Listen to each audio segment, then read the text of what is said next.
Welcome to Finnegan's Fireside Tales.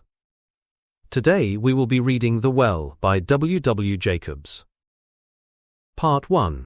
Two men stood in the billiard room of an old country house, talking.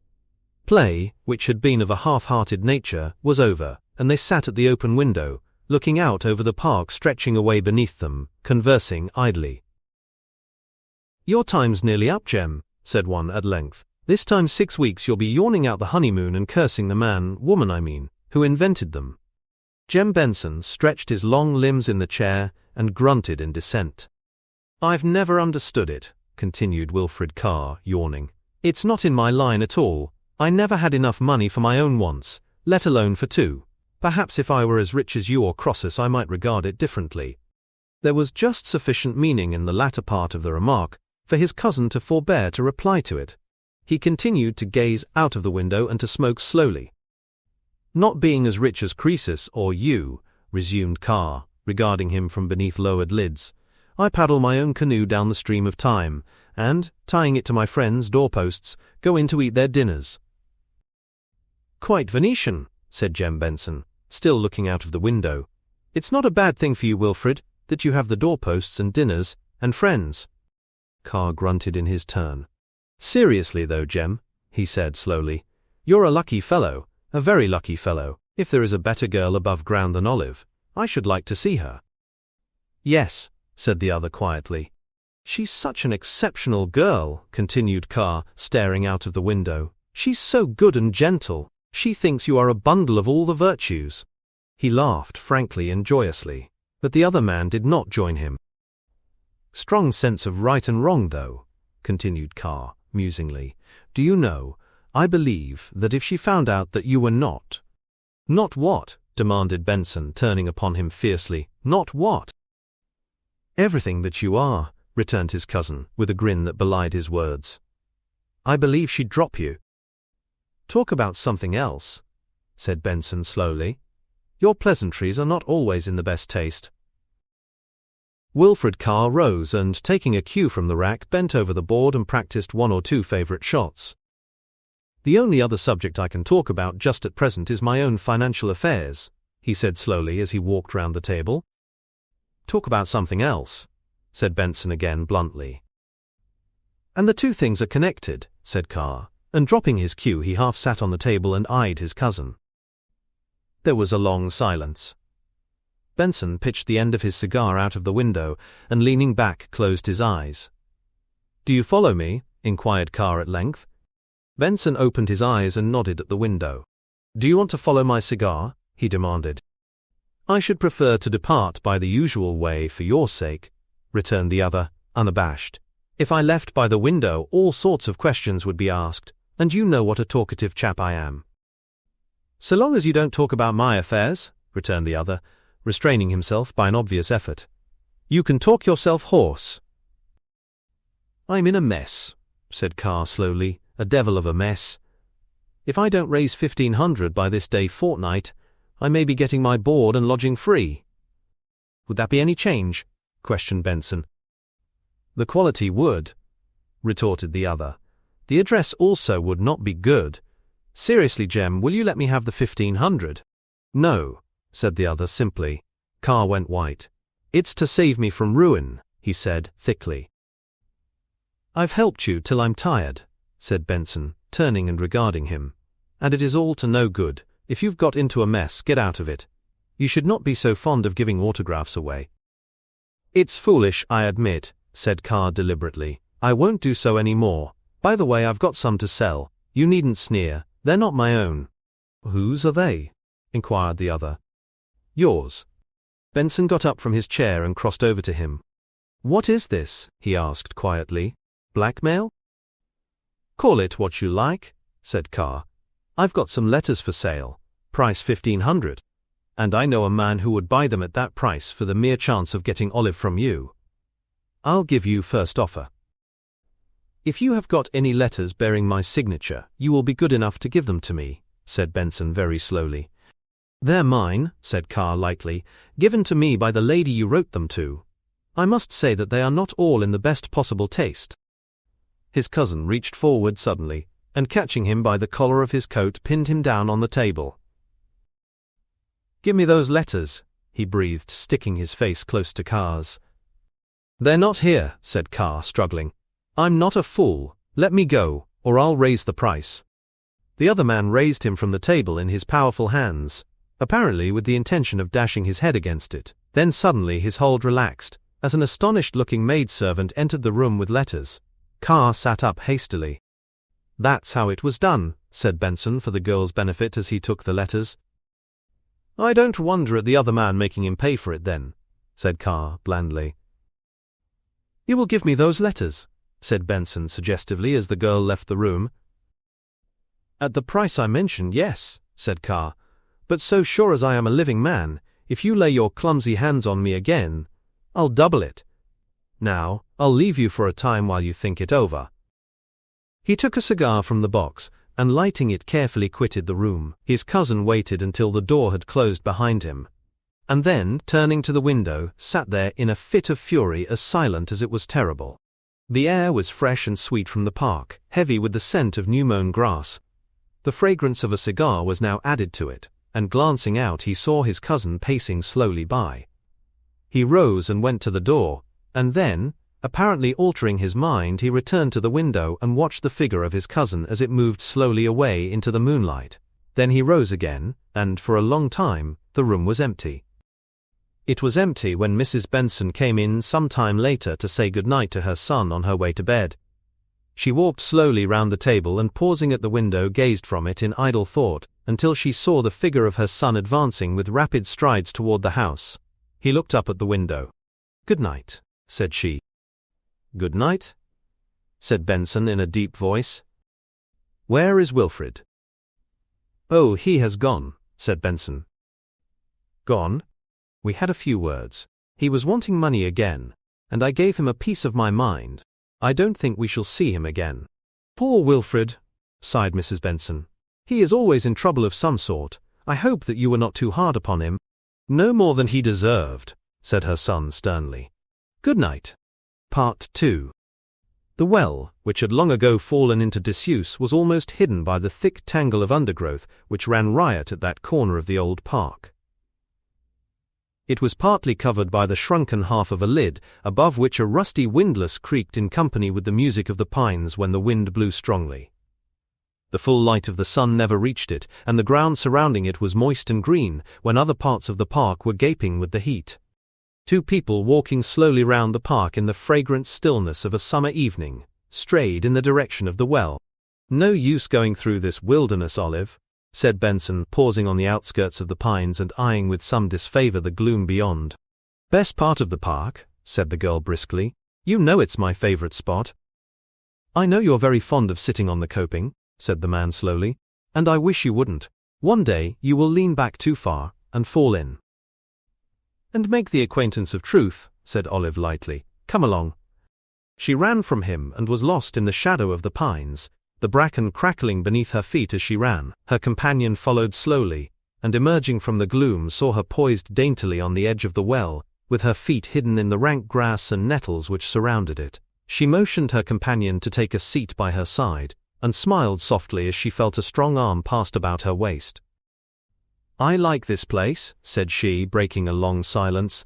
"It is so dismal, so uncanny. Do you know I wouldn't dare to sit here alone, Jem? I should imagine that all sorts of dreadful things were hidden behind the bushes and trees, waiting to spring out on me. Ugh! You'd better let me take you in," said her companion tenderly.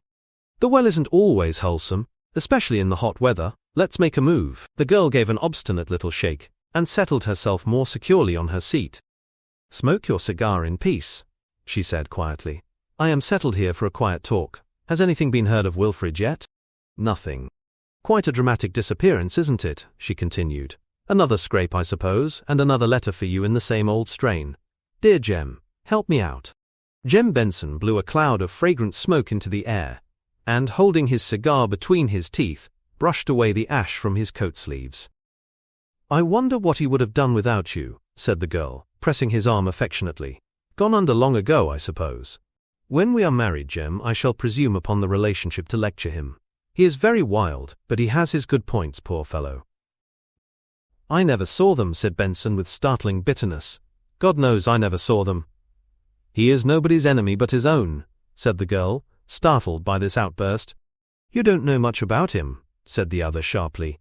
He was not above blackmail, not above ruining the life of a friend to do himself a benefit. A loafer, a cur, and a liar. The girl looked up at him soberly but timidly, and took his arm without a word, and they both sat silent while evening deepened into night, and the beams of the moon, filtering through the branches, surrounded them with a silver network. Her head sank upon his shoulder, till suddenly, with a sharp cry, she sprang to her feet. What was that? She cried breathlessly. What was what? Demanded Benson, springing up and clutching her fast by the arm. She caught her breath and tried to laugh. You're hurting me, Jem. His hold relaxed. What is the matter? He asked gently. What was it startled you? I was startled, she said slowly, putting her hands on his shoulder. I suppose the words I used just now are ringing in my ears, but I fancied that somebody behind us whispered, Jem, help me out. Fancy, repeated Benson, and his voice shook. But these fancies are not good for you. You are frightened at the dark and the gloom of these trees. Let me take you back to the house. No, I'm not frightened, said the girl, reseating herself. I should never be really frightened of anything when you were with me, Jem. I'm surprised at myself for being so silly. The man made no reply but stood, a strong, dark figure, a yard or two from the well, as though waiting for her to join him. Come and sit down, sir, cried Olive, patting the brickwork with her small white hand. One would think that you did not like your company. He obeyed slowly and took a seat by her side, drawing so hard at his cigar that the light of it shone upon his face at every breath. He passed his arm, firm and rigid as steel, behind her, with his hand resting on the brickwork beyond. Are you warm enough? He asked tenderly as she made a little movement. Pretty fair, she shivered. One oughtn't to be cold at this time of the year, but there's a cold, damp air comes up from the well. As she spoke, a faint splash sounded from the depths below, and for the second time that evening, she sprang from the well with a little cry of dismay. What is it now? He asked in a fearful voice. He stood by her side and gazed at the well, as though half expecting to see the cause of her alarm emerge from it. Oh, my bracelet, she cried in distress. My poor mother's bracelet. I've dropped it down the well. Your bracelet, repeated Benson dully. Your bracelet? The diamond one? The one that was my mother's, said Olive. Oh, we can get it back surely. We must have the water drained off. Your bracelet, repeated Benson stupidly. Jem, said the girl in terrified tones. Dear Jem, what is the matter? For the man she loved was standing regarding her with horror. The moon which touched it was not responsible for all the whiteness of the distorted face, and she shrank back in fear to the edge of the well. He saw her fear and by a mighty effort regained his composure and took her hand. Poor little girl, he murmured. You frightened me. I was not looking when you cried, and I thought that you were slipping from my arms. Down, down. His voice broke, and the girl, throwing herself into his arms, clung to him convulsively. There, said Benson fondly. Don't cry, don't cry. Tomorrow, said Olive, half laughing, half crying, we will all come round the well with hook and line and fish for it. It will be quite a new sport. No, we must try some other way, said Benson. You shall have it back. How? asked the girl. You shall see, said Benson. Tomorrow morning at latest you shall have it back. Till then, promise me that you will not mention your loss to anyone. Promise. I promise, said Olive wonderingly. But why not? It is of great value for one thing but there are many reasons. For one thing, it is my duty to get it for you. Wouldn't you like to jump down for it? She asked mischievously. Listen. She stooped for a stone and dropped it down. Fancy being where that is now, she said, peering into the blackness. Fancy going round and round like a mouse in a pail, clutching at the slimy sides with the water filling your mouth, and looking up to the little patch of sky above. You had better come in, said Benson very quietly. You are developing a taste for the morbid and horrible. The girl turned and, taking his arm, walked slowly in the direction of the house.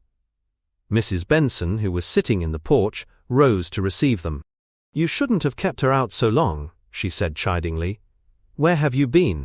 Sitting on the well, said Olive, smiling, discussing our future. "I don't believe that place is healthy," said Mrs. Benson emphatically. "I really think it might be filled in, Jem." "All right," said her son slowly. "Pity it wasn't filled in long ago." He took the chair vacated by his mother as she entered the house with Olive, and with his hands hanging limply over the sides sat in deep thought. After a time he rose, and going upstairs to a room which was set apart for sporting requisites, selected a sea fishing line and some hooks, and stole softly downstairs again. He walked swiftly across the park in the direction of the well, turning before he entered the shadow of the trees to look back at the lighted windows of the house. Then, having arranged his line, he sat on the edge of the well, and cautiously lowered it. He sat with his lips compressed, occasionally looking about him in a startled fashion, as though he half expected to see something peering at him from the belt of trees. Time after time he lowered his line, until at length in pulling it up he heard a little metallic tinkle against the side of the well. He held his breath then, and forgetting his fears drew the line in inch by inch, so as not to lose its precious burden. His pulse beat rapidly, and his eyes were bright. As the line came slowly in, he saw the catch hanging to the hook, and with a steady hand drew the last few feet in. Then he saw that instead of the bracelet he had hooked a bunch of keys. With a faint cry he shook them from the hook into the water below, and stood breathing heavily. Not a sound broke the stillness of the night. He walked up and down a bit and stretched his great muscles. Then he came back to the well, and resumed his task. For an hour or more the line was lowered without result. In his eagerness he forgot his fears, and with eyes bent down the well fished slowly and carefully.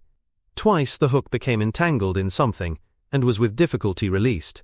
It caught a third time, and all his efforts failed to free it. Then he dropped the line down the well, and with head bent walked toward the house. He went first to the stables at the rear, and then retiring to his room for some time paced restlessly up and down. Then, without removing his clothes, he flung himself upon the bed and fell into a troubled sleep.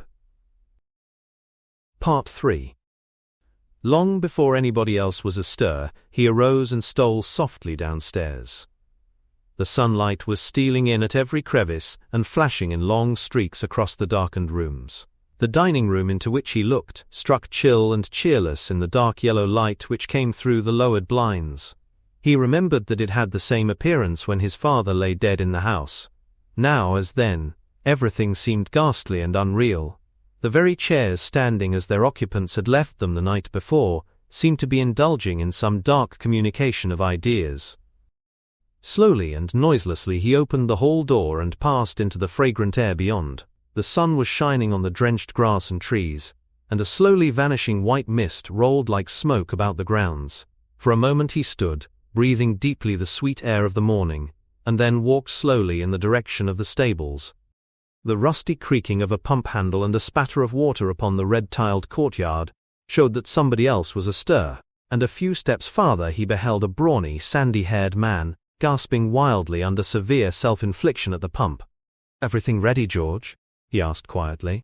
"Yes, sir," said the man, straightening up suddenly and touching his forehead. "Bob's just finishing the arrangements inside. It's a lovely morning for a dip. The water in that well must be just icy." "Be as quick as you can," said Benson impatiently. "Very good, sir," said George, burnishing his face harshly with a very small towel which had been hanging over the top of the pump. "Hurry up, Bob." In answer to his summons, a man appeared at the door of the stable, with a coil of stout rope over his arm, and a large metal candlestick in his hand.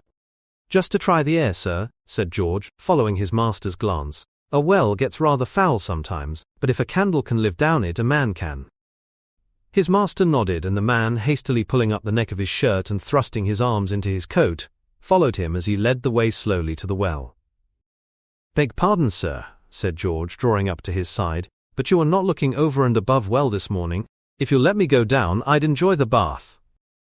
"No, no," said Benson peremptorily. "You ain't fit to go down, sir," persisted his follower. "I've never seen you look so before. Now if—" "Mind your business," said his master curtly. George became silent, and the three walked with swinging strides through the long wet grass to the well. Bob flung the rope on the ground, and at a sign from his master, handed him the candlestick. "Here's the line for it, sir," said Bob, fumbling in his pockets. Benson took it from him and slowly tied it to the candlestick. Then he placed it on the edge of the well, and striking a match, lit the candle and began slowly to lower it. "Hold hard, sir," said George quickly, laying his hand on his arm. "You must tilt it, or the string'll burn through." Even as he spoke, the string parted, and the candlestick fell into the water below. Benson swore quietly. "I'll soon get another," said George, starting up. "Never mind, the well's all right," said Benson. "It won't take a moment, sir," said the other over his shoulder. "Are you master here, or am I?" said Benson hoarsely. George came back slowly, a glance at his master's face stopping the protest upon his tongue, and he stood by watching him sulkily as he sat on the well and removed his outer garments.